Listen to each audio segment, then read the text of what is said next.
Hello and welcome to the Chris Wolfe podcast on EyeCode Media. Today I wanted to talk about punctal occlusion, and specifically I was giving a talk in Houston this past week, and the idea of lacrophil came up, and there was some confusion about how do we document this. Can we do a office visit on the same day as our punctal occlusion?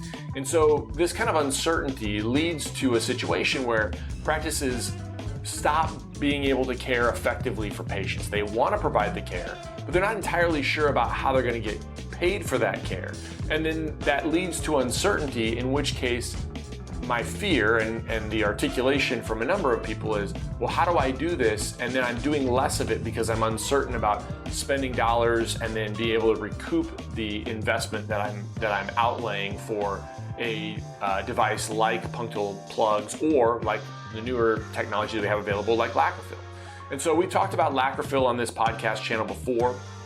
I think it's a really good technology that we've incorporated into our practice, and you should definitely check it out. But I want to talk about the billing nuances of that and the different options that we have in this episode. So as always, be sure to subscribe to the podcast, write a review, share it with your friends, and support those who support us.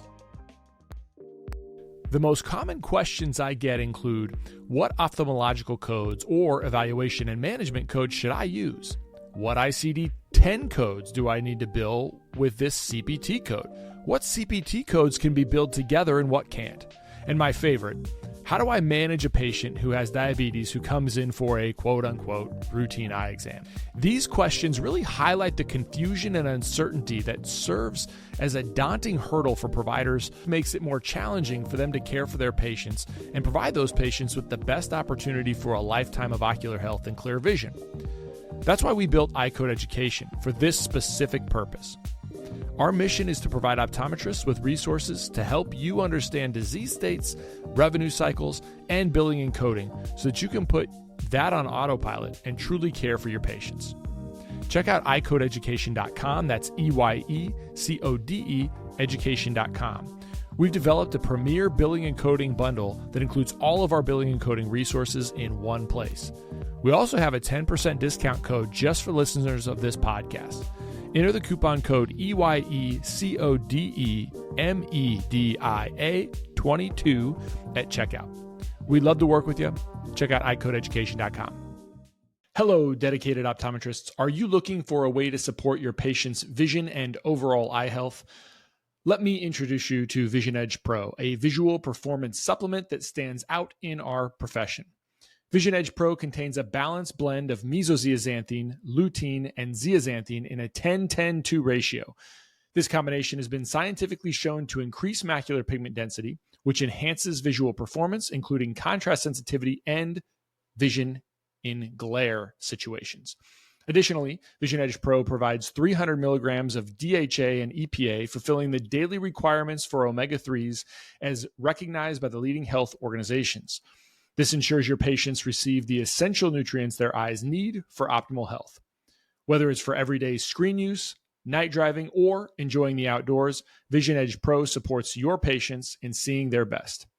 Recommend Vision Edge Pro for your patients today and help them achieve clearer, healthier vision. Contact your local MacuHealth representative for more details. Vision Edge Pro, because your patients deserve the best in eye health. Go to MacuHealth.com and use the coupon code PODCAST2024 at checkout for special discounts. So one of the first ways that we can think about how we're going to get compensated for providing both an evaluation for a patient as well as the procedure for the punctal occlusion would be to use a modifier, and specifically it would be a 25 modifier. Now, one of the things that you think about is that, first of all, since punctal occlusion is a minor procedure, it does have some amount of evaluation built into that procedure.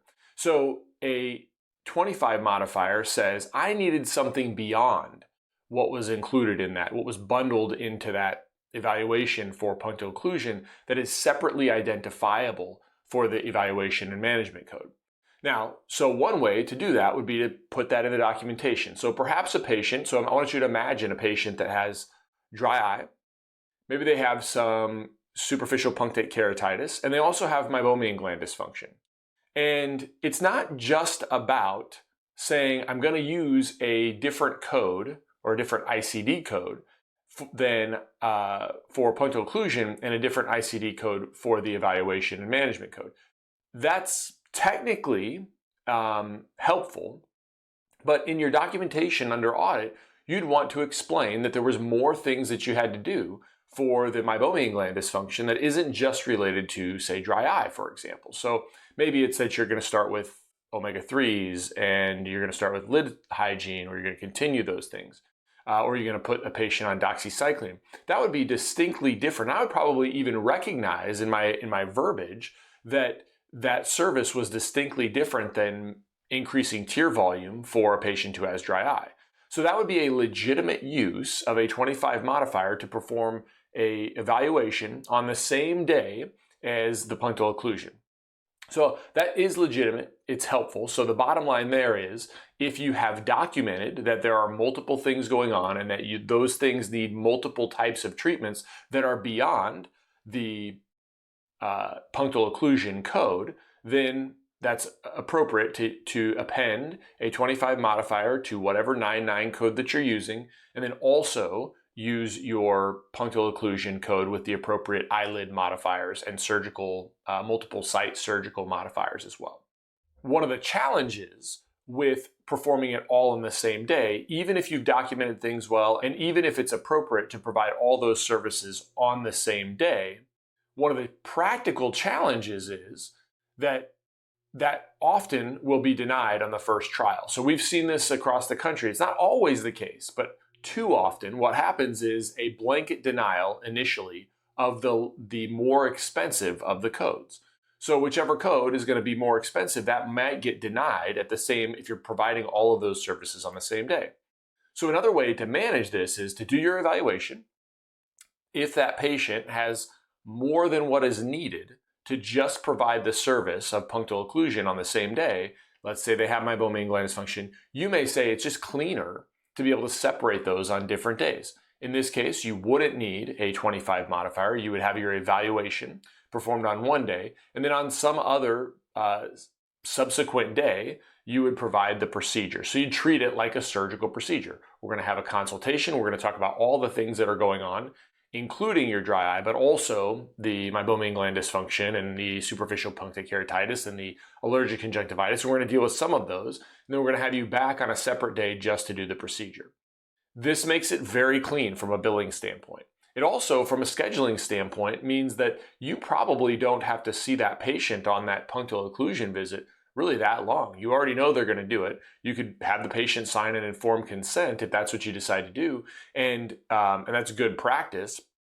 And then you're just walking in. Any questions, Mrs. Smith, about your procedure today? And then you put those plugs in. So again, that is a separate model, but it's one I want you to think about, because if you are getting denials frequently and then you're having to submit all of your chart records to be able to get paid for all of those procedures on the same day using your modifier, then just consider that, right? It doesn't matter to me if you're not having a hard time getting paid to do it all in the same day. That's fine as long as you've documented it. But if you're finding that one will continually be denied if performed on the same day, and you have done a separately and distinct service that's different, then do that service on one day, have the patient back for punctal occlusion on a subsequent day. CooperVision and the AOA have joined forces in a groundbreaking initiative to transform how optometrists treat children with myopia. The Myopia Collective aims to unite our profession and its allies to challenge the status quo and elevate the standard of care for children with myopia. Everyone is invited to become a member of the collective. By joining, you pledge to act in slowing childhood myopia progression. Membership includes regular updates and information about the collective's efforts, access to educational opportunities and resources, and insights from the ambassador optometrists who advocate for community policy and changes supporting the collective's mission. Click the link in the show notes to join the collective today. That brings us back down to documentation, a situation where you are going to do it on the same day. Well, you'd want to make sure that the documentation is distinctly different. So obviously, maybe under your code for dry eye, H04.123, you have already documented someplace in your chart that you have maybe a low tear volume. So I'm going to utilize punctal occlusion with my low tear volume. And in that case, I will also describe underneath the plan of that specific code that we're going to utilize punctal occlusion to serve that patient. And then for your meibomian gland dysfunction, as an example, you might use have a plan underneath that, and you might actually say something like distinctly separate service to evaluate and manage this patient's meibomian gland dysfunction. So I would actually parrot back the words something like separately identifiable or beyond the scope of what is necessary to manage this patient's dry eye. Again, the whole point here is you're documenting what you know somebody is going to likely look for. So it'd be very hard for an auditor to say, well, you use punctal occlusion. This 99 code was not separately identifiable. It wasn't needed because you were managing that patient's meibomian gland dysfunction, and you've told me you're recognizing that it's separately identifiable because you had to do more than what was necessary to just manage the patient's tear volume. So that's the kind of articulation that you'd want to think about when you're thinking about how do I document this in a way that, one, if I have to submit my records in order to get paid to do it on the same day, then I'm covered, I'll get paid. And two, if I'm not, then I still, under an audit, would be able to support that decision because I have documented it in a way that reads back what they're going to be looking for under an audit. And I think the bottom line from all of this is whether you choose to do the evaluation of the ocular surface disease patient that includes all multiple things that patient likely has and the complexities of that ocular surface disease, if you decide to do that all on one day, along with a punctal occlusion procedure, that's fine. Make sure it's documented. And make sure that's part of your sort of practice plan, your protocol plan.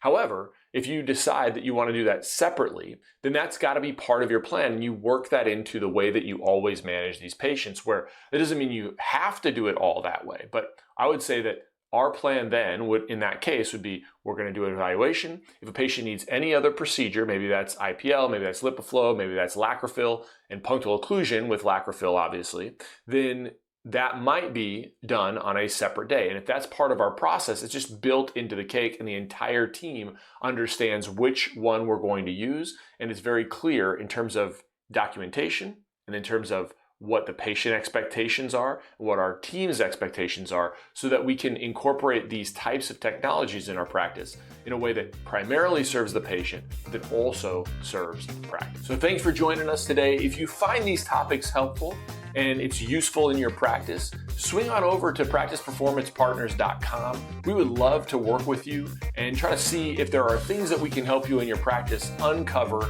and then get through some of the barriers that are preventing you from delivering the care that you want to your patients. Thanks a lot. We'll see you on the next one.